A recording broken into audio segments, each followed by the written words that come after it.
का श्राद्ध होता है। पूरे भारत भर में एकमात्र ये मंदिर जहाँ ऋषि दुर्वासा के श्राप के कारण जल दान करने का महिमा है। वहाँ पे सामने वो दिख रहे हैं बगुले टाइप के इतने बड़े बड़े, अब इनको फ्लैमिंगो कहते हैं, पता नहीं क्या कहते हैं, बस जो भी है काफ़ी सारे हैं यहाँ पे। और बीच का रास्ता पता नहीं कहाँ से है, अब मेरे को लग रहा है यहाँ पे बीच का रास्ता भी निकलने के लिए होगा, क्योंकि सामने मेरे को दीवारें दिख तो रही है लेकिन वहाँ से ना सब कुछ बंद कर रखा है उन्होंने। वहाँ पे दूसरी तरफ जाने के लिए कोई रास्ता है नहीं, जो बीच का रास्ता रहा होगा वो शायद से वहीं से रहा होगा। बारिश आने लग गया जैसे मैंने पुल को क्रॉस करा, अभी बारिश ना आए तो ज़्यादा अच्छा रहेगा, वरना मेरे को लिफ्ट मिलने में बहुत ज़्यादा दिक्कत हो जाएगी। रेनकोट तो मैं लेके आ रखा हूँ अपने साथ और पूरा पोंचो वाला है, लेकिन मेरे को अभी ये कंफर्म नहीं है वो मेरे बैग को ढकेगा या नहीं ढकेगा। Hi everyone, good morning. और कल रात तो मैंने यहीं पे स्पेंड कर ली थी, अभी बज रहे हैं 8:30 और कल रात को मैं यहाँ से निकल नहीं पाया, इसलिए मेरे को रात को यहाँ पे नाइट स्पेंड करनी पड़ी। मेरे को पता था कि अगर मैं यहाँ पे रात को ही निकल जाऊँगा ना घूमने के लिए तो वापस से मेरे को द्वारका जाने में बहुत ज़्यादा देर हो जाएगी, और उसके बाद मेरे को एक बार 7-8 बज जाते हैं। तो उसके बाद ये भी कंफर्म नहीं था कि मेरे को वापस जाने के लिए लिफ्ट यहाँ से मिलेगी कि भी नहीं मिलेगी। और मेरे को हनुमान डंडी भी घूमना था, तो यहाँ से वो बेट द्वारका से 5 किलोमीटर है।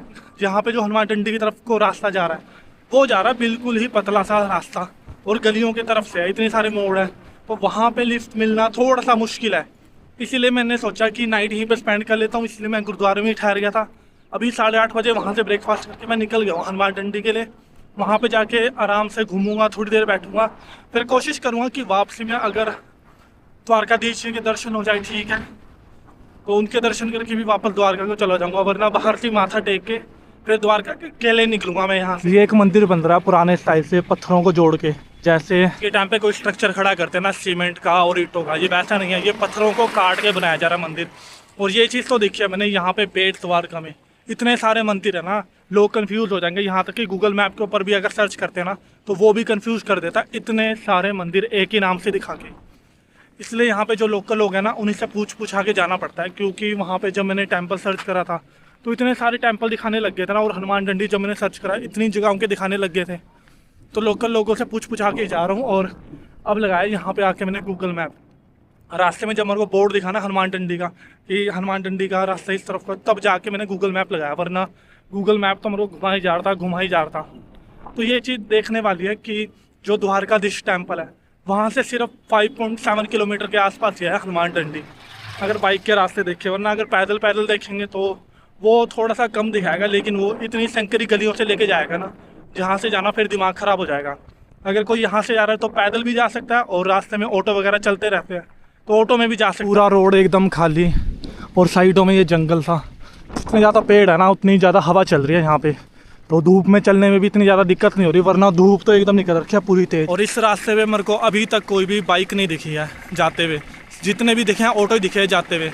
कोई बाइक मिले तो उससे लिफ्ट लूँ, वरना फिर 5.7 किलोमीटर ही दिखाता, वहाँ से इतना मेरे को फिर पैदल चलना पड़ेगा। चलने को तो 20 किलोमीटर 50 किलोमीटर भी चल लूँगा आराम से एक दिन के अंदर, लेकिन दिक्कत आती है सारी इस बैग को उठाने में। फिर ऊपर से कई बार मैं अपना ब्रेकफास्ट भी स्किप कर देता हूँ, इसीलिए थोड़ी एनर्जी कम हो जाती है। और जितना हो सके मैं कोशिश करता हूँ कि लिफ्ट लेके ही जाऊँ जहाँ पे भी मेरे को जाना है। ये पहुँच रहा होगा कभी, लेकिन आज तो पूरा सूख गया है। लिफ्ट तो मिल गई यहाँ से, कोई बाइक वाला नहीं आ रहा था, लेकिन भैया जा रहे थे, और भैया यहाँ से जो है सामान लेके जा रहे थे अपना। तो मैंने पूछा हनुमान डंडी तक जा रहे हैं, लेकिन भैया ने कहा ये तो 1-2 किलोमीटर तक जा रहे हैं, तो 1-2 किलोमीटर ही छोड़ देंगे मेरे को, उसके बाद तो मेरे ख्याल से 2 या 2.5 किलोमीटर ही बचेगा, तो इतना मैं पैदल चल के भी निकल जाऊँगा आराम से। यहाँ पे कितनी सारी बोट्स खड़ रखी है ये, और जिनके साथ में लिफ्ट में आना ये इन्हीं के ग्रुप की बोट्स है सारी। और भैया ने बताया यहाँ से वो जितनी भी सारी मछलियाँ पकड़ते हैं वो सारी की सारी यहाँ से जो है मुंबई के लिए रवाना करते हैं, ताकि मुंबई से वो बाहर की कंट्रियों में एक्सपोर्ट कर सके, क्योंकि उनको जो अच्छा प्राइस है ना वो बाहर की कंट्रियों से मिलता है, जैसे चाइना हो गया, और कंट्रीज होगी। चाइना सबसे ज़्यादा पैसा पे करता है उनको यहाँ की मछलियों के लिए। तो जितने भी यहाँ पे बोट्स हैं ना, कोई भी जो है लोकल मार्केट में सेल नहीं करता, सारे के सारे यहाँ से जो है 80% लोग बाहर के लिए एक्सपोर्ट करते हैं, ताकि उन्हें अच्छा प्राइस मिले। जब मैं बेट द्वारका की तरफ को आता था तब रास्ते में भी मैंने बहुत सारी बोट्स वगैरह देखी थी, लेकिन कंफ्यूज था, जिस जगह पे वो बोट्स वगैरह खड़ रखे थे वहाँ पे पानी बिल्कुल भी नहीं था, बिल्कुल भी नहीं था। लेकिन यहाँ पे तो इन्होंने समुद्र के साइडों में खड़ी कर रखी है, तो जैसे जैसे शाम की टाइम को टाइड बढ़ता होगा ना, वैसे वैसे ये लेके जाते होंगे यहाँ से बोट, क्योंकि दिन के टाइम पे तो टाइड नीचे चला जाता है, इसीलिए वो सूख जाता है।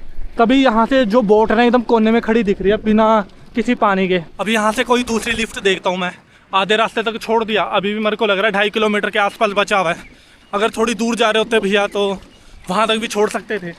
वैसे ऐसे टुक टुक में मैं पहली बार बैठा हूँ और यहाँ पे तो ये चीज़ मैंने बहुत ज़्यादा देखी है।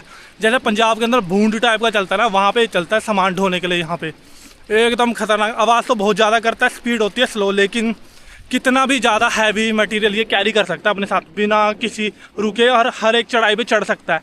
इसलिए इसकी स्पीड भी थोड़ी स्लो रहती है, लेकिन इसका जो पिकअप पावर है वो एकदम खतरनाक है। वहाँ पे सामने वो दिख रहे हैं बगुले टाइप के इतने बड़े बड़े, अब इनको फ्लैमिंगो कहते हैं, पता नहीं क्या कहते हैं, बस जो भी है काफ़ी सारे हैं यहाँ पे। और इसका रीज़न ये है यहाँ पे होने का कि वहाँ पे ना लोगों ने एक छोटी सी नहर टाइप की बना रखी है। समुद्र का जितना ही पानी है ना वो सारा इधर होते हुए एक जगह पे इकट्ठा हो रहा है इधर, तभी यहाँ पे सारे इकट्ठा हो रखे हैं मछली वगैरह खाने के लिए।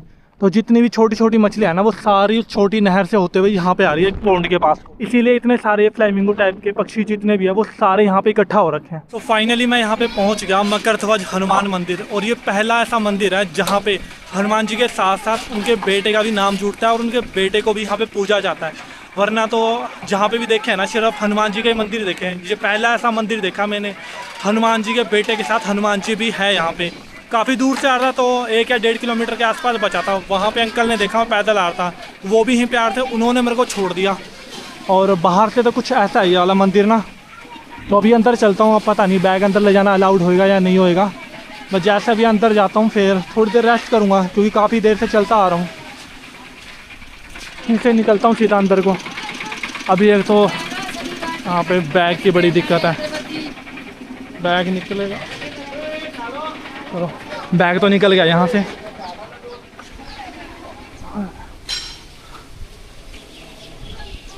यहाँ पे लोग नारियल फोड़ फोड़ के चढ़ा रहे हैं, वहाँ पे सही बना रखा है यहाँ पे ना नारियल तोड़ने के लिए भी। वरना और जगह जहाँ पे बना रखा था वहाँ पे एक सिर्फ फर्श टाइप का बना रखा था जहाँ पे लोग अपना नारियल फोड़ते हैं और बस चढ़ा देते हैं। यहाँ पे एक स्पेशली एक मैकेनिज्म टाइप का बना रखा है लोहे का, उसके ऊपर डालते हैं, पीछे से प्रेस करते हैं, पूरा का पूरा जो नारियल है वो टूट जाता है। उसके बाद जाके लोग अंदर आराम से चढ़ा सकते हैं उसको। ये ब्रिक्स देख रहे हो तैरती हुई, ये शायद से वहीं किया जो राम सेतु के वहाँ से है ना, उधर की तरफ से।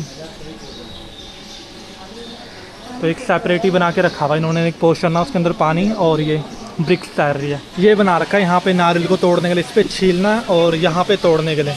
जैसे लोहे के बना रखे ना साइडों में, इसे मार के तोड़ते हैं और यहाँ पे छीलते हैं। अंदर मंदिर से तो दर्शन करके आ गया मैं बाहर, और जैसे ही मैं हनुमान डंडी बीच की तरफ को जा रहा था ना, मेरे को यहाँ पे ये सब दिखा, रेलिंग वगैरह लगी, मेरे को लगा था यहाँ पे कुछ तो होगा। यहाँ पे बना रखा है पौंड टाइप का, और जितने भी है ना सारे कमल के फूल हैं, कितने सारे। पानी बिल्कुल है, थोड़ा थोड़ा सा है जिसकी वजह से ये उग रहे हैं अभी भी, लेकिन वहाँ पे उन्होंने ना पानी के लिए बना रखा है। तो उस तरफ से जैसे मैं पीछे की तरफ से आता हूँ वहाँ पे नहर बना रखी थी, सेम या वैसी नहर यहाँ पे भी बना रखी है। और ये चीज़ तो मैंने नोटिस करी है कि जो द्वारका का पानी है वो टेस्ट में थोड़ा सा डिफरेंट है, बेट द्वारका का पानी उससे थोड़ा और ज़्यादा डिफरेंट है टेस्ट में, और हनुमान डंडी का जो पानी है वो उससे कहीं ज़्यादा अलग है टेस्ट में। तो पानी तो हर जगह ही सेम है, लेकिन जो फ़र्क पड़ता है वो पड़ता है मिट्टी की वजह से, क्योंकि यहाँ पे जितना भी पानी आ रहा है ना वो सारा आ रहा है ज़मीन से। तो मिट्टी के टेस्ट के अकॉर्डिंग है जो पानी का टेस्ट है वो भी चेंज होता जा रहा है, वरना पानी तो एकदम साफ़ है यहाँ पे, बिल्कुल एकदम क्रिस्टल क्लियर वाला। तो अभी यहाँ से दर्शन कर तो लिया मैंने अच्छे से, यहाँ से सीधा जाता हूँ हनुमान डंडी बीच की तरफ को। हवाएं तो काफ़ी तेज़ चल रही है, एक बार थोड़ा सा जाके देख लेता हूँ, क्योंकि कल शाम को ही प्लान बनाया था मैंने वहाँ जाने का। अब मैं यहाँ तक आया हूँ और 1 किलोमीटर का रास्ता है, अगर वहाँ पे ना जाऊँ तो फिर थोड़ा सा बुरा सा लगेगा मेरे को, इसलिए वहाँ पे जाके थोड़ा सा घूम लेता हूँ, क्योंकि हवा भी तेज़ चल रही है। ज़्यादा देर नहीं बैठूँगा, वरना हमेशा की तरह मेरे जो कपड़े हैं और बाल हैं सारे के सारे रेत से भर जाएंगे। ये जो रास्ता जा रहा है मेरे को इसी रास्ते पे चलते जाना, आगे आगे जितने भी सारे ऑटो जा रहे हैं सारे हनुमान डंडी बीच की तरफ ही जा रहे हैं ये सारे के सारे। और यहाँ मंदिर से सिर्फ 1.1 किलोमीटर के आसपास ही है, तो दिखा रहा है कि अगर पैदल चलेंगे 1.1 किलोमीटर के आसपास ही है, और अगर ऑटो वगैरह में जाने तब तो और भी जल्दी पहुँच जाएंगे। जब मैं इतनी दूर तक पैदल आया, लिफ्ट लेकर आया, तो यहाँ से वहाँ तक तो ऑटो लेने का सवाल नहीं था, जबकि पीछे एक ऑटो वाले भैया मेरे को कह रहे थे कि 10 रुपये दे दियो मैं उतार दूँगा तेरे को वहाँ पर ही। मैंने देखा 1.1 किलोमीटर के आसपास ही था, तो मेरे को जायज़ नहीं लगे ना वो 10 रुपये, जबकि पूरा भर रखा था ऑटो, उसके अंदर बैठने की जगह भी नहीं थी। मेरे को आना था पीछे लटक के उस ऑटो में, और वैसे भी अभी धूप छुप चुकी है तो और ज़्यादा मैं अच्छी तरह से यहाँ से चल पाऊँगा, वरना तो धूप अगर निकली होती ना तब मेरे को सोचना पड़ता है कि यहाँ से बाइकें वगैरह अगर कोई जाए तो मैं लिफ्ट ले लूँ, चाहे किलोमीटर ही है यहाँ से थोड़ा सी। और रास्ते में ना ये जो साइडों में लोगों ने उगा रखे हैं, तो वो उगा रखे हैं कुछ ऐसे पौधे उगा रखे हैं जिनके अंदर कांटे भी निकल रखे हैं। अब वो उड़ते उड़ते आ रखे हैं सड़क के बीच में, तो वो भी मेरे को यहाँ से देख के चलना पड़ रहा है, क्योंकि मैं नहीं चाहता मेरे पैर के अंदर कांटा चुभ जाए और मेरे को चलने में दिक्कत हो। ऑलरेडी मेरा जो पैर का अंगूठा है उसमें हो चुका है छाला चल चल के, और चप्पल की वजह से पूरा छिल चुका है। तो जैसे जैसे मैं आगे चलता जा रहा हूँ वैसे वैसे उसका जो पेन है वो और ज़्यादा होता जा रहा है मेरे को। इसीलिए मैं कहीं पे भी अगर जाता हूँ ना तो थोड़ी देर वहाँ पे बैठ जाता हूँ। मैंने लोकेशन लगाई थी गूगल पे बीच की, और वो मेरे को यहाँ पे लाया किसी के खेत के अंदर। पिछले आधे घंटे से मेरे को घुमाई जा रहा है घुमाई जा रहा है घुमाई जा रहा है। मेरे को नहीं लग रहा आसपास यहाँ पे बीच पे जाने के लिए कोई लोकेशन भी होगी, क्योंकि जितना भी रास्ता था ना पूरा सड़क सड़क बना रखा है, और मैं लास्ट तक चला गया। सड़क के लास्ट में एक छोटा सा मंदिर बना रखा है। बीच का रास्ता पता नहीं कहाँ से है। अब मेरे को नहीं लग रहा यहाँ पे बीच का रास्ता भी निकलने के लिए होगा, क्योंकि सामने मेरे को दीवारें दिख तो रही है लेकिन वहाँ से ना सब कुछ बंद कर रखा है उन्होंने। वहाँ पे दूसरी तरफ जाने के लिए कोई रास्ता है नहीं। जो बीच का रास्ता रहा होगा वो शायद से वहीं से रहा होगा, वहाँ से जहाँ से ऑटो आ रहे हैं वहाँ से तो मैं होके आ गया। लास्ट सड़क वहीं तक जा रही है, उसके बाद कोई सड़क ही नहीं आगे, ना कोई कच्चा रास्ता है। एक कच्चा रास्ता ये वाला था, ये मेरे को किसी के खेत में ले आया। आगे जाके कोई रास्ता ही नहीं है। ये अब मेरे को 2 किलोमीटर दिखाने लग गया यहाँ से। खैर कोई बात नहीं, यहाँ पे मेरे को घूमना था। हनुमान जी के जो टेम्पल था वहाँ पे दर्शन करना था, तो वहाँ पे आके देख लिया, दर्शन कर लिए। अभी यहाँ से सीधा निकलता हूँ वापस मैं द्वारका के लिए, क्योंकि जितना भी कुछ था ना यहाँ पे बेट द्वारका के अंदर सब कुछ देख लिया मैंने। हनुमान टंडी आके हनुमान जी के दर्शन भी कर लिए, और बीच देखना था, लेकिन यहाँ पे बीच का रास्ता भी दिख नहीं रहा है। तो जो बीच होगा वो तो मैं द्वारका में ही देख लूँगा। शिवराज बीच कहते हैं कि वहाँ का जो पानी है ना वो एकदम क्रिस्टल क्लियर है, समुद्र का पानी बिल्कुल। तो वहीं पे चला जाऊँगा। अभी तो सीधा यहाँ से निकलता हूँ द्वारका के लिए। आगे जाके देखता हूँ कोई लिफ्ट दे दे, ठीक है, वरना द्वारका के लिए तो मेरे को लिफ्ट लेनी पड़ेगी। यहाँ से हनुमान टंडी से बेट द्वारका तक तो 5 किलोमीटर है, इतना तो मैं आराम से पैदल चल लूँगा। आगे मेरे को लिफ्ट लेनी पड़ेगी। लिफ्ट मिल गई थी मेरे को हनुमान टंडी से, बस मैं 500 मीटर के आसपास ही चलाऊँगा थोड़ा बहुत। उसके बाद पीछे से अंकल आ रहे थे, उन्होंने मेरे को लिफ्ट दे दी और यहाँ पे उतार दिया सुदर्शन सेतु के ऊपर। यहाँ से जो दिख रहा है ना पूरा समुद्र एकदम क्लियर दिख रहा है, साफ। और वो शायद से ना आई थिंक बीच में बोट चल रही है एक छोटी सी, बाकी कुछ पता नहीं। अगर कोई छोटा सा वहाँ पे पहाड़ वगैरह होगा वो अलग बात है, लेकिन यहाँ से तो बोट ही लग रहा है। इतने ज़्यादा लोग खड़े हुए हैं यहाँ पे फोटो में खिंचवाने के लिए, कितने सारे हैं। इससे आगे देखोगे तो वहाँ पे भी दिखेंगे। और बीच में ना लोग यहाँ पे मूंगफलियाँ वगैरह बेच रहे हैं, चनाचूर बेच रहे हैं, चने को पीस के नमकीन बेच रहे हैं, बहुत सारे लोग हैं यहाँ पे। जब से ये सुदर्शन सेतु बना तब से बहुत सारे लोग यहाँ पे आने लगे। अभी थोड़ी देर यहाँ पे खड़ूंगा मैं, क्योंकि टाइम है अभी भी मेरे को लग रहा है 12 या 12:15 के आसपास हुआ होगा। वहाँ से तो मैं 11:45 या 11:15 बजे के आसपास निकला था, क्योंकि एग्जैक्ट टाइम नहीं देखा मैंने वहाँ पे। तो भी यहाँ पे पुल पे आके अच्छा लग रहा है। धूप भी नहीं कर रखी है लेकिन हवा चल रही है, तो जिसकी वजह से गर्मी भी महसूस नहीं हो रही यहाँ पे। अभी पुल के मैं बिल्कुल साइड में चल रहा हूँ, उधर नहीं चल रहा सड़क की तरफ को। उसका मेन रीज़न ये है ना, अगर मैं उस तरफ को चलूँगा, हवा इतनी ज़्यादा तेज़ चल रही है ना, कोई वहाँ पे लिफ्ट देने के लिए रोकेगा नहीं। तो उससे तो बेटर है ये दीवार टाप के मेरे को दूसरी तरफ जाने से बेहतर है मैं इसी रास्ते पे चलता रहता हूँ। जैसे ही पुल क्रॉस होगा उसके बाद मांगूंगा लिफ्ट, क्योंकि वहाँ पे हवा वगैरह अगर चले ना चले तो भी लोग जो अपना व्हीकल रोक देंगे, लेकिन पुल पे रोकेंगे नहीं। एक तो इतनी तेज़ हवा चल रही है, ऊपर से लोग जो है स्पीड में आ रहे हैं, तो बीच में उनके लिए अपना व्हीकल रोकना वो थोड़ा सा मुश्किल हो जाएगा। इस पुल के ऊपर इतने सारे फोटोग्राफर मिलेंगे ना, बड़े बड़े कैमरा लेके अपने हाथ में, कैनन के कैमरा थे ज़्यादातर लोगों के पास। कम से कम 20 से भी ज़्यादा लोग थे यहाँ पे, और बड़े बड़े लेंसों के साथ। तो ये चीज़ ना इस पुल को कुछ ज़्यादा ही अलग बनाती है। इस पुल के बनने से पहले लोग जब बेट द्वारका जाते थे वो जाते थे ओखा से, वहाँ से फेरी करनी पड़ती थी उनको। तो जब से ये पुल बना बहुत ही कम लोग जाते हैं वहाँ से, वो भी स्पेशली वही लोग जाते हैं जिनको फेरी एक्सपीरियंस करना होता है उस टाइम का, वरना तो ज़्यादातर लोग इसी पुल का यूज़ करते हैं।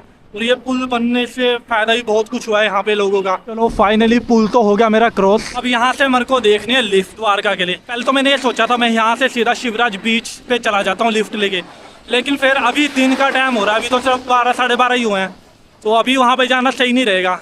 वहाँ से दिखा रहा था वो कुछ 15 या 20 किलोमीटर के आसपास का दिखा रहा था रास्ता। उससे तो बेहतर है मैं 30 किलोमीटर द्वारका ही चले जाऊँ, वहाँ पे द्वारकाधीश टेम्पल के पास बैठ जाऊँगा, थोड़ी देर वहाँ पे रेस्ट करूँगा, कुछ खाना खाऊँगा, और 4:15 या 4:30 बजे के आसपास या उससे थोड़ा सा पहले मैं शिवराज बीच के लिए निकल जाऊँगा, ताकि वहाँ पे शाम को अच्छे से मैं घूम सकूँ। और रुक्मणी देवी टेम्पल मेरे को जाना था, वहाँ पर भी चला जाऊँगा मैं। तो ये चीज़ मेरे लिए ज़्यादा बेस्ट रहेगी। पहले तो मेरे को द्वारका ही जाना है यहाँ से ना डायरेक्ट, क्योंकि यहाँ से मेरे को लिफ्ट वगैरह मिल जाएगी द्वारका के लिए। जितने भी लोग आते हैं ना सेम डे ही दर्शन करके वापस जा रहे होते हैं। लोग यहाँ पे रुकते नहीं है बेट द्वारका में, जितने भी लोग स्टे करते हैं वो सारे स्टे करते हैं द्वारका की तरफ ही। इसलिए मैं भी वहीं की तरफ को जा रहा हूँ वापस। बारिश आने लग गया जैसे ही मैंने पुल को क्रॉस करा। अभी बारिश ना आए तो ज़्यादा अच्छा रहेगा, वरना मेरे को लिफ्ट मिलने में बहुत ज़्यादा दिक्कत हो जाएगी। रेनकोट तो मैं लेके आ रखा हूँ अपने साथ और पूरा पोंचो वाला है, लेकिन मेरे को अभी ये कंफर्म नहीं है वो मेरे बैग को ढकेगा या नहीं ढकेगा। जो बैग के साथ आता है वाटर प्रूफ कवर, वो पूरे बैग को तो ढकेगा नहीं, क्योंकि मैंने अपना बैग जो है पूरा फुल कर रखा है। उसके अंदर हल्का से भी स्पेस नहीं है कुछ रखने के लिए। बड़ी मुश्किल से दबा दबा के मेरे को कपड़े उसके अंदर डालने पड़ रहे हैं। अगर अब ऐसे में बारिश आ जाती है ना, मेरे को दिक्कत हो जाएगी बहुत ही ज़्यादा। होप कि बारिश आने से पहले मैं पहुंच जाऊंगा अपनी लोकेशन पे जहाँ पे मेरे को जाना है।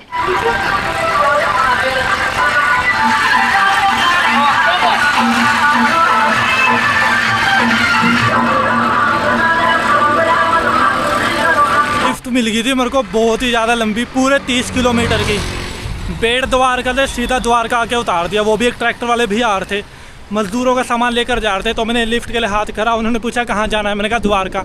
कह रहे कोई बात नहीं बैठ जा, मैं भी द्वारका ही जा रहा हूँ। तो यहाँ पे मेरे को उतार दिया। उतार तो भैया मेरे को सीधा द्वारकाधीश मंदिर के पास ही रहते, लेकिन मेरे को रुक्मणी देवी टेम्पल जाना था, जो कि उसका रास्ता यहाँ को जाता है, इसीलिए मैं रास्ते में उतर गया। अब वहाँ को जा रहा हूँ टेम्पल की तरफ। द्वारकाधीश टेम्पल के दर्शन तो मैंने कर लिए थे, बस रुक्मणी देवी टेम्पल के दर्शन करने रह गए थे। जो दूसरा वाला रुक्मणी देवी टेम्पल था वो तो था बंद, जबकि ओरिजिनल ये वाला है। बाकी जो बना रखे हैं ना वो उसके बाद में बना रखे हैं। सबसे पुराना अगर कोई है तो वो यही वाला टेम्पल है।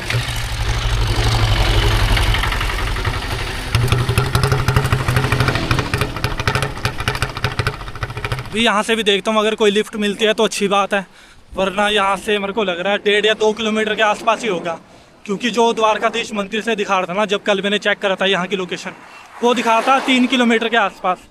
तो अभी तो द्वारकाधीश मंदिर थोड़ा सा दूर है, मेरे ख्याल से यही होगा यहाँ का रुक्मणी देवी टेम्पल का, 2 से 1.5 किलोमीटर के आसपास। कोई आता है तो अच्छी बात है, वरना फिर पैदल तो मैं जा ही रहा हूँ वहाँ पे। रास्ता तो ये जाता है एकदम सीधा सीधा, कहीं नहीं मुड़ना, एकदम सीधा सीधा ही रास्ता है। पहुँच ही गया मैं मंदिर के पास में। ये मेरे लेफ्ट साइड में बना रखी है पार्किंग। यहाँ पे जितने भी बड़े व्हीकल है सारे यहीं पे खड़ रखे हैं, और बाइकें वगैरह तो आगे को खड़ रखे हैं, कुछ राइट साइड पे बना रखी है पार्किंग के लिए। लेकिन जितने भी बस वगैरह है ना वो सारी इसी तरफ को खड़ी है, लेफ्ट साइड को। आगे इतना ज़्यादा स्पेस नहीं है, तो ट्रैवलर वगैरह तो खड़ सकती है वहाँ पे, गाड़ियाँ वगैरह छोटी मोटी, लेकिन बड़े तो यहीं पे खड़ेगी आगे। ये मैंने पहली बार ही देखा यहाँ पे द्वारका के अंदर ऐसे बड़ी बड़ी बसों के अंदर लोग ऐसे ट्रैवल कर रहे हैं, और ये पूरा घुमा रहे हैं। क्योंकि लोग जो अपना टूर बुक कर लेते हैं, जो तो छोटी गाड़ियों बुक करते हैं, उनको तो ट्रैवलर वगैरह में जाते हैं। लेकिन जो होता है बड़ा ग्रुप, उनके लिए तो ऐसी स्लीपर बसें ही होती हैं जो पूरे द्वारका में, पूरे सोमनाथ में उनको ऐसी घुमा रही होती है। जब मैं वहाँ पे था हनुमान डंडी में, वहाँ पे मेरे को कई सारे लोग मिले जो कि ऐसे ही ट्रैवल कर रहे थे। तो उन्होंने बताया उनके साथ एक गाइड भी है जो सब कुछ उनको बताता जा रहा है, लेकिन उसने उसको रॉन्ग इन्फॉर्मेशन दे दी थी कि हनुमान डंडी के अंदर ना फ़ोन यूज़ नहीं कर सकते। वहाँ पे फ़ोन कैमरा सब कुछ अलाउड था, वहाँ पे यूज़ कर सकते थे। मैं भी यूज़ कर रहा था, तभी वो थोड़े से जो है शौक में थे। भीड़ तो है इधर, और काफ़ी है भीड़ भी। अभी 1:30 बज चुका है, तो उसके हिसाब से तो ठीक ही है भीड़। लेकिन अगर शाम का टाइम होगा ना तो उस वक्त और भी ज़्यादा होगी यहाँ पे।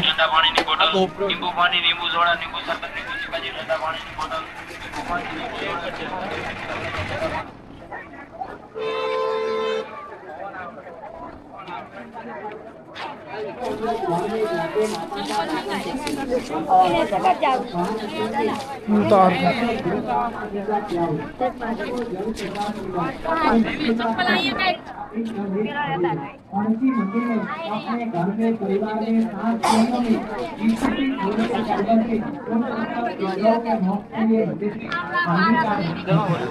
बद्रीनाथ धाम अलकनंदा घाट के ऊपर पितरों के पीछे तीन का ध्यान होता है। बिहार के गया में सर्व पितरों का श्राद्ध होता है। पूरे भारत भर में एकमात्र ये मंदिर जहाँ ऋषि दुर्वासा के श्राप के कारण जल दान करने का महिमा है।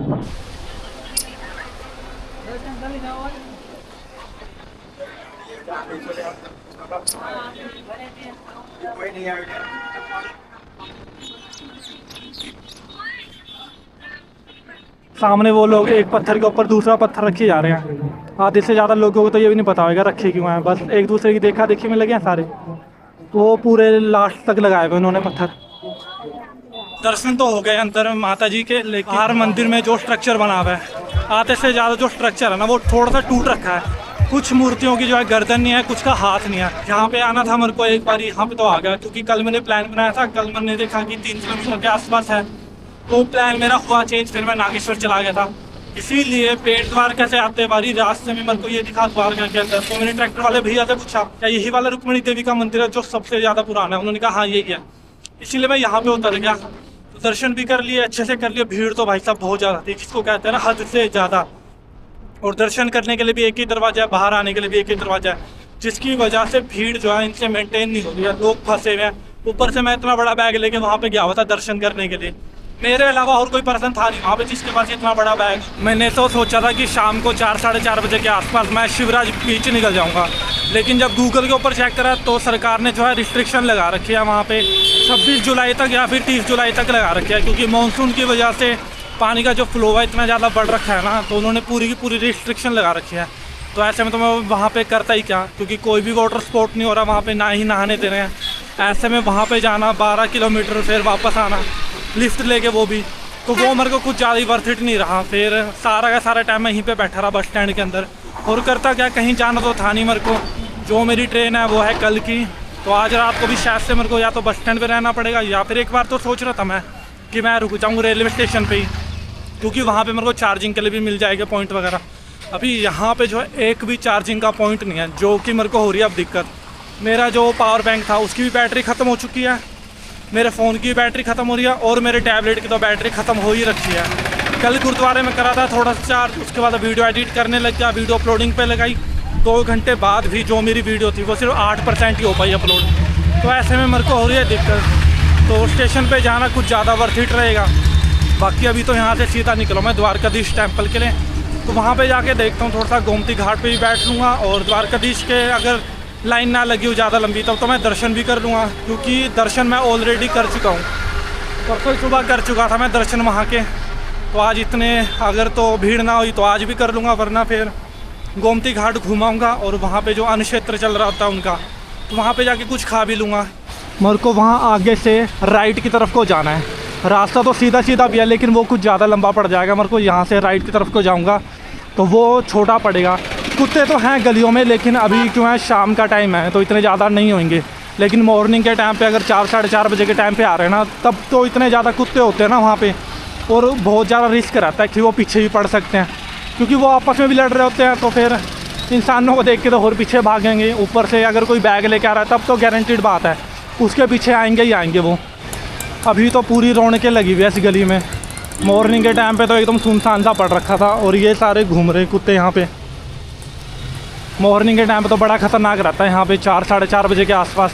अभी तो एकदम कुछ भी वो नहीं है कि कोई कुत्ता वगैरह पीछे पड़ेगा भी। ये सारे लोग वहीं पे जा रहे हैं मंदिर की तरफ को ही।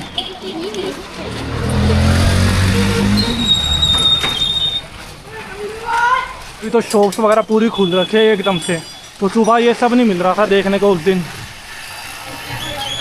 आज इवनिंग का टाइम है तो इसलिए सब कुछ दिख रहा है यहीं पे।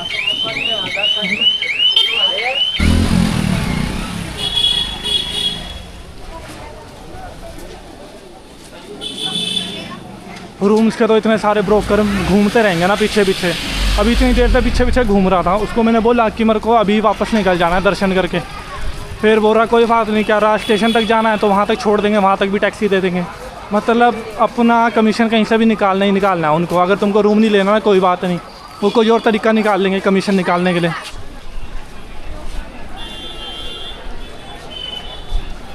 अभी तो कुछ ज़्यादा ही लगी हुई है भीड़ वहाँ पे।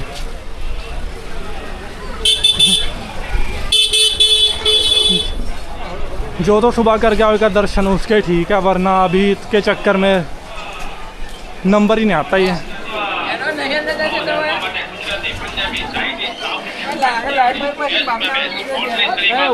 लोग तो जा रहे हैं, इन्होंने पता नहीं किस बात की लगा रखी लाइनें इधर।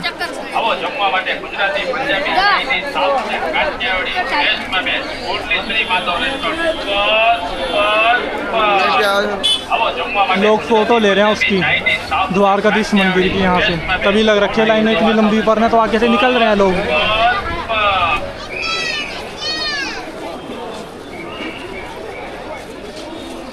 और सारी भीड़ है इसके लिए, यहाँ से फ़ोटो खींच रहे हैं जो लोग।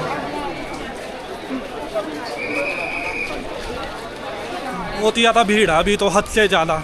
मॉर्निंग के टाइम पे ही सही रहता है, क्योंकि जो तो जल्दी आ गया वो खड़ जाएगा मेन गेट के पास ही, तो उसके तो दर्शन हो जाएंगे 15 से 20 मिनट के अंदर ही। लेकिन जो लोग अभी खड़ रखे हैं ना, उनके दर्शन में लगेंगे बहुत ही ज़्यादा टाइम।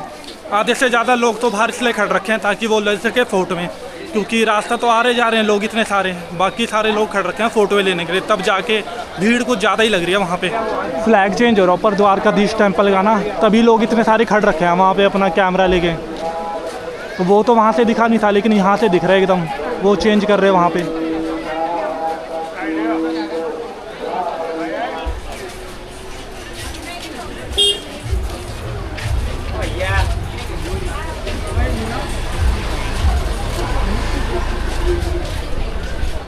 भीड़ तो बहुत ही हो रखी है यहाँ पे भी इवनिंग के टाइम पे। तो जब झंडा लगा रहे थे वो वहाँ पे द्वारकाधीश टेम्पल पे, तब तो और भी ज़्यादा थी, अब हो गया थोड़ी सी कम। लेकिन बैठने के लिए स्पेस तो है नहीं यहाँ पे बिल्कुल भी। अभी मैं जा रहा हूँ यहाँ से स्टेशन की तरफ को, बस स्टैंड की तरफ को तो जा नहीं सकता था, क्योंकि अगर मैं बस स्टैंड जाता हूँ वहाँ पे मेरे को चार्जिंग का कुछ भी नहीं मिलेगा। इसीलिए मैं जा रहा हूँ रेलवे स्टेशन की तरफ को, ताकि वहाँ पे मैं रुक के थोड़ी देर अपने जो फ़ोन है और टैबलेट वगैरह उनको कर सकूँ चार्ज, क्योंकि मेरे फ़ोन में बिल्कुल भी बैटरी नहीं है। मेरा जो पावर बैंक था वो बिल्कुल ख़त्म हो चुका है, मेरे टैबलेट में कल की बैटरी नहीं है, इसलिए बहुत ज़्यादा इशू आ रहे हैं मेरे को चार्जिंग में। वहाँ पे जाके प्लेटफॉर्म टिकट ले लूँगा, क्योंकि आज की तो है नहीं मेरी ट्रेन है कल सुबह की। तो जो मेरे को टिकट मिलेगी वो तो मेरे को 12 बजे के बाद ही मिलेगी, लेकिन प्लेटफॉर्म टिकट लेके मैं वहाँ पे रुक सकता हूँ। हर 1 घंटे की ले लूँगा, अभी बज रहे हैं 9, तो 2-3 घंटे की हो लेनी है मेरे को, उसके बाद मैं टिकट ही ले लूँगा अपनी। ये वाला रास्ता तो बिल्कुल एकदम खाली सा पड़ा हुआ है। अगर वही मैं दूसरे वाले रास्ते की तरफ से आ रहा था तब तो इतनी ज़्यादा भीड़ होती है ना इसी रास्ते पे, जबकि 2 लेन बना रखा है वहाँ पे भी, यहाँ पे भी 2 लेन है और वहाँ पे भी, लेकिन इस वाले रूट पे इतनी ज़्यादा ट्रैफिक नहीं है। और इस वक्त तो अभी इतना ज़्यादा टाइम भी नहीं हुआ है, 9 से ऊपर ही हुआ है, बस थोड़ा सा 10 बजने वाले हैं, तब भी इस वक्त यहाँ पे बिल्कुल खाली पड़ा हुआ है। लेकिन जिस रूट से मैं आ रहा था ना दूसरे वाले रास्ते से, वहाँ पे इतना ज़्यादा ट्रैफिक था ना, चलने की भी बिल्कुल भी जगह नहीं थी। और द्वारकाधीश में ना कोई VIP आ रखा था, ये तो मेरे को पता नहीं था। मैंने देखी इतनी सारी पुलिस, मेरे को लगा कि इतनी सारी भीड़ हो रखी है, शायद से भीड़ की सिक्योरिटी के लिए होगा, कोई भगदड़ ना मच जाए।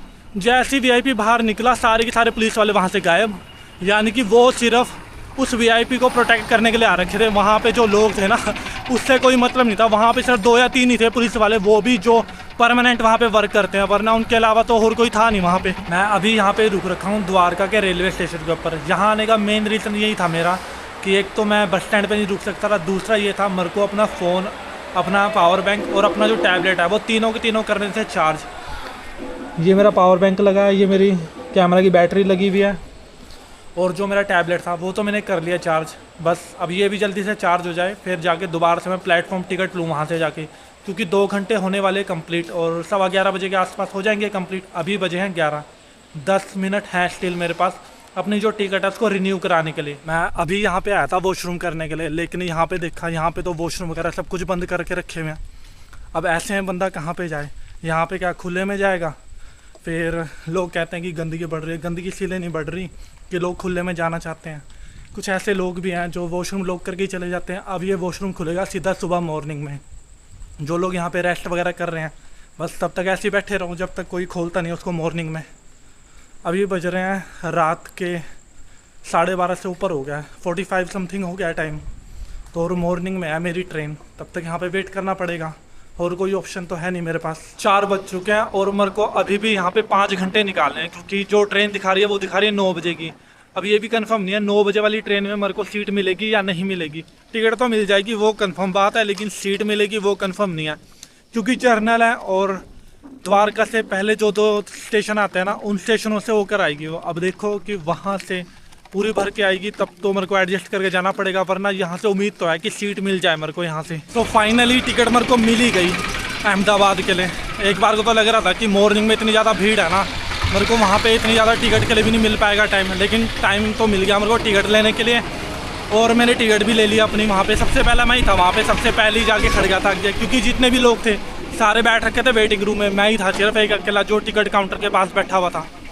तो अब सिर्फ बात आती है सीट लेने की। होप कि जैसी ट्रेन आए मैं सीट ले लूँ, वरना तो फिर भीड़ होने वाली है बहुत ही ज़्यादा। बस बाहर को चलूँगा अभी यहाँ से प्लेटफॉर्म पे, क्योंकि 9 तो बज गए और भीड़ भी लगी बाहर काफ़ी सारी। तो सारे लोग उसी के लिए खड़े हुए ट्रेन के लिए, आधे इधर खड़ रखे हैं और आधे खड़ रखे हैं स्टार्टिंग में ही। तो जितनी जल्दी हो सके उतनी जल्दी मेरे को अपने लिए जो है सीट लेनी पड़ेगी, तभी जाके जो 8 घंटे का सफ़र है वो सही तरह से हो पाएगा, वरना फिर ऐसे ही जाना पड़ेगा फंस के उसमें मेरे को। चलो फाइनली ट्रेन तो आई, लेकिन इतनी स्लो आ रही है ना, सारे लोग पहले ही खड़ गए आगे जाके। तो जब तक यहाँ पे डब्बा आएगा तब तक तो मेरे को नहीं लग रहा कि जर्नल के उसमें एक भी सीट बचेगी। फिर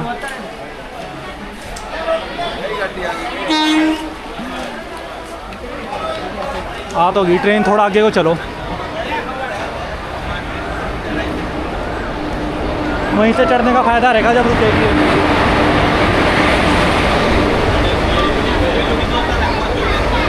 सीट तो मिल गई मेरे को यहाँ पे, लेकिन नीचे की नहीं मिली मेरे को, मिली यहाँ ऊपर की, सबसे ऊपर की। तो अब होने वाली है दिक्कत यहाँ पे।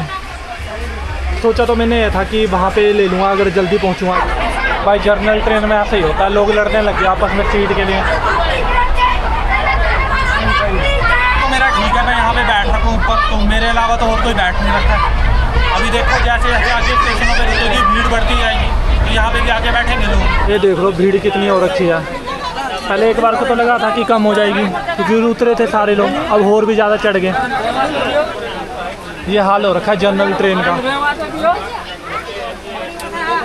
बहुत बड़ी मुश्किल से उतरा ट्रेन से, तो इतनी ज़्यादा भीड़ हो गई थी ना, हम उतरे बाद में लोग पहले चढ़ गए। तो यही होता है जनरल डब्बों के अंदर। अब मेन रीज़न ये है ना, यहाँ पे जितने भी जनरल डब्बे लगे हैं वो लगे हैं 3 से 4 बस, 2 आगे लगे हुए 2 पीछे, बाकी सारे लगे हुए रिजर्व डब्बे। इसीलिए जितने भी 4 डब्बे हैं ना उन्हीं के अंदर सारे के सारे पैसेंजर भर जाते हैं। तो जो तो पहले से बैठ रखे हैं उनको उतरने नहीं दिया जाता और लोग पहले भरने लग जाते हैं अंदर। वरना ट्रेन तो 5 मिनट पहले रुक गई थी, उतरने में इतनी ज़्यादा दिक्कत हुई ना, बड़ी मुश्किलें निकले फंस फंस के वहाँ से।